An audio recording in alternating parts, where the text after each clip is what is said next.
आज हम चर्चा कर रहे हैं जो झंडा है, भारतीय झंडा, राष्ट्रीय जो झंडा है तिरंगा, जानते हैं यह झंडा का डिजाइन किसने तैयार किया था, इस झंडा का स्वरूप किसने बनाया था और झंडा हमारे लिए क्यों महत्वपूर्ण है। तो पहले पूरे चीज़ को हम चर्चा करेंगे। जो राष्ट्रीय झंडा है, राष्ट्रीय झंडा सर्वप्रथम कब फहराया गया था, राष्ट्रीय झंडा का डिजाइन किसने तैयार किया था। एक चीज़ लिखाना भूल गए, पिंगले वेंकैया जो था राष्ट्रीय झंडा का डिजाइन तैयार किया था। पिंगले वेंकैया बड़ा इंपॉर्टेंट क्वेश्चन है, लिख लीजिएगा। पिंगले वेंकैया है जो राष्ट्रीय झंडा का डिजाइन तैयार किया गया था। सर्वप्रथम इस झंडा को कब फहराया गया था, मैडम भीखाजी कामा, शानदार महिला, एकदम प्रबुद्ध इंटेलेक्चुअल महिला जो कहिएगा। पहले ज़माने में महिला पढ़ती नहीं थी, घर के आंगन में ही रहती थी, लड़कियां स्कूल नहीं जाती थी। उस समय उन्होंने बहुत विदुषी महिला थी। इन्होंने इस भारतीय राष्ट्रीय झंडे के स्वरूप को विकसित किया गया 22 जुलाई 1907 को जर्मनी के स्टुटगार्ट में। मैडम भीखाजी कामा जर्मनी के स्टुटगार्ट में उसने ओजस्वीपूर्ण भाषण दिया था। जिस ढंग से भाषण दिया जाता है, और उन्होंने स्पष्ट शब्दों में कहा था कि भविष्य में जो झंडा रहेगा, हम झंडा अपना झंडा रहेगा। और उन्होंने झंडा को फहराया था। परीक्षा में प्रश्न पूछे जाते, बीपीएससी परीक्षा में कितना बार प्रश्न पूछे गए हैं। यह क्वेश्चन है कि पहली कौन महिला थी जो जर्मनी के स्टुटगार्ट में झंडा फहराई थी। उधर भी लेते रहा, जर्मनी के स्टुटगार्ट में झंडा फहराई थी, आप कहेगा मैडम भीखाजी कामा। बहुत ही इम्पोर्टेंट क्वेश्चन है। समझिए, इस झंडे के बीच में वंदे मातरम लिखा गया है, लिखा गया था। वंदे मातरम बाद में चलकर राष्ट्रीय गीत बना था। देखिए किस ढंग से संकल्पना था मैडम भीखाजी कामा को। झंडा के बीच में वंदे मातरम, जब देश आज़ाद हुआ तो राष्ट्रीय गीत के रूप में वंदे मातरम को स्वीकार किया गया था। जानते हैं वंदे मातरम कहाँ से लिया गया था, आनंद मठ, आनंद मठ से, बंकिम चंद्र चटर्जी की पुस्तक आनंद मठ। देखिए आनंद मठ पुस्तक को मैंने अध्ययन किया तो बंकिम चटर्जी की पुस्तक के आनंद मठ से वंदे मातरम उसने लिखा था। और इसके बाद सन्यासी विद्रोह, एक क्वेश्चन उठता है कि सन्यासी विद्रोह की चर्चा सर्वप्रथम कहाँ से मिलता है, तब बंकिम चंद्र चटर्जी के आनंद मठ से। इस बात को परीक्षा में हजारों बार पूछा है, सन्यासी विद्रोह, इसलिए आप लोग सन्यासी विद्रोह की चर्चा बंकिम चटर्जी के आनंद मठ से मिलता है। इसको बात दिमाग में रखिएगा। देखिए महात्मा गांधी, महात्मा गांधी को सब आदमी नाम जानते हैं, बराबर चर्चा करते हैं। गांधी का अस्त्र और शस्त्र क्या था, अहिंसा, नॉन वायलेंस की बात करते थे, सत्य पर आधारित था।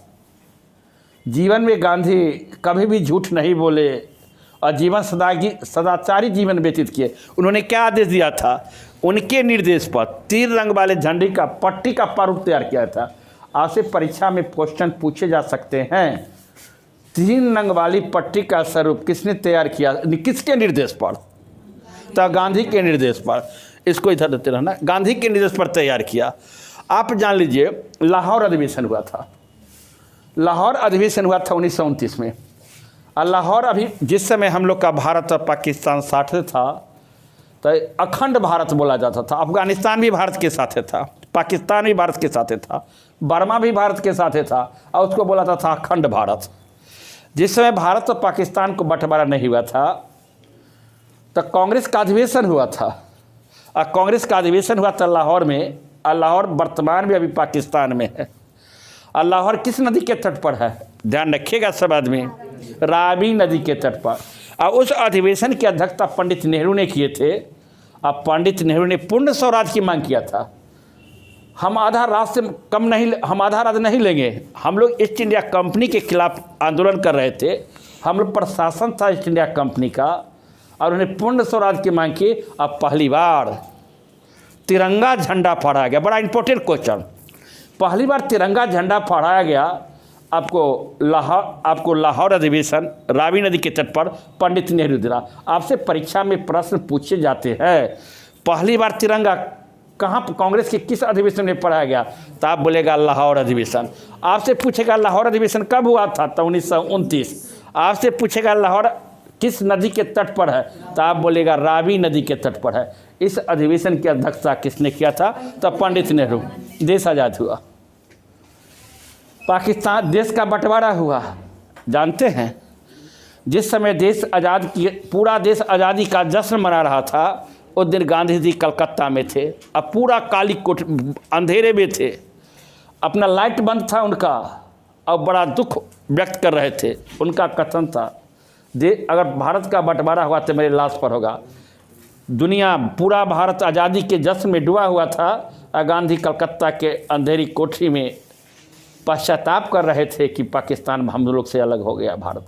आज़ादी की खुशी में गांधी ने ही योगदान दिया था उस दिन, जिस दिन आज़ादी हम लोग मना रहे थे अर्धरात्रि में। इसके बाद झंडा फहराया गया, और झंडा क्या हुआ, आपको तिरंगा। झंडा तिरंगा पर, झंडा के बीच में देखिएगा तो चक्र है। चक्र किसका प्रतीक होता है, तब प्रगति का। आपको चक्र है, उसमें झंडा के बीच में 24 को तिल्ली है।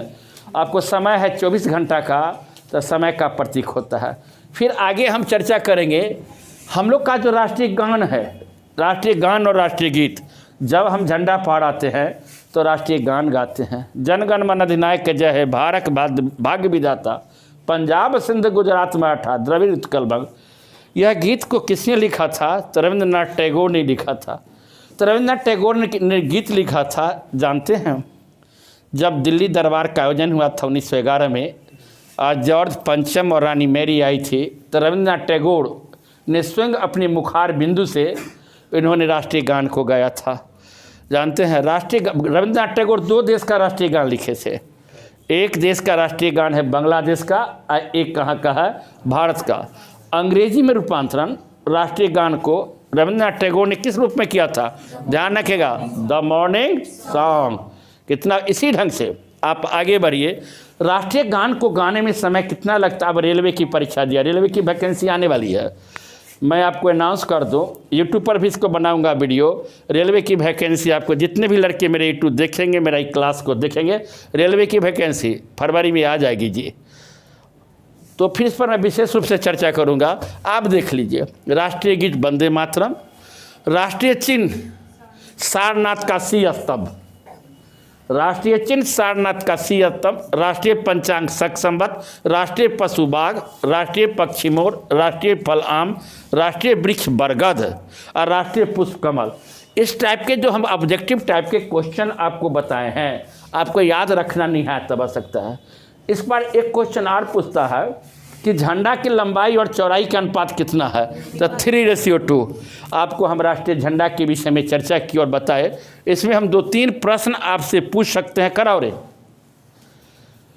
राष्ट्रीय गान को किसने लिखा था, रविंद्रनाथ टैगोर। बैठ जाओ। ज्योति तुम बोलो, गीतांजलि की गांधी क्या कहते, रविंद्रनाथ टैगोर को प्रथम बार नोबेल पुरस्कार मिला था गीतांजलि के लिए। और गीतांजलि को रविंद्रनाथ टैगोर ने कब लिखा था, 1913। लड़की तुम बोलो।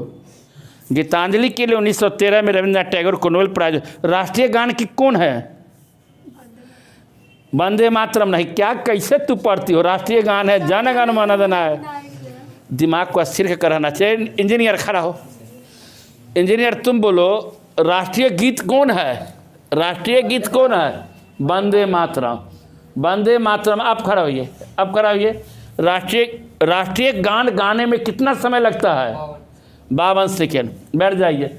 आपसे क्वेश्चन है, ध्यान रखिएगा, आपसे क्वेश्चन है, राष्ट्रीय वृक्ष क्या है हम लोग का, बरगद। तुम बोलो लड़की। राष्ट्रीय पक्षी क्या है, मोर। उसको लीजिए। आप खड़ा होइए, आप खड़ा होइए। आपको राष्ट्रीय पंचांग क्या है, शक संवत। रहने दीजिए। मैंने लड़कों को पढ़ाया, देखे लड़के ने क्लास में मेरी बात को समझा, या फिर बता दे, यह क्लास कुर्जी में है और मेरा अपना क्लास, यहाँ जीएस का क्लास चलता है, जीएस पढ़ाने आता हूँ। और बोई रोड में भी मेरा क्लास चलता है अपना, पाथफाइंडर में भी जैसा, जिस पर यूट्यूब पर हम आते हैं, लाइव भी होते हैं। आप जान लीजिए, चूड़ा दही खाने के बाद अभी आप लोग का गौरव होता है, तो चूड़ा दही खाने के बाद जो ग्रह समाप्त हो जाएगा और सब क्या चालू करेंगे, करंट अफेयर्स। किसका करंट अफेयर्स, आपको द हिंदू, इंडियन एक्सप्रेस, प्रतियोगिता क्रॉनिकल। हम टाइम का निर्धारित कर देंगे।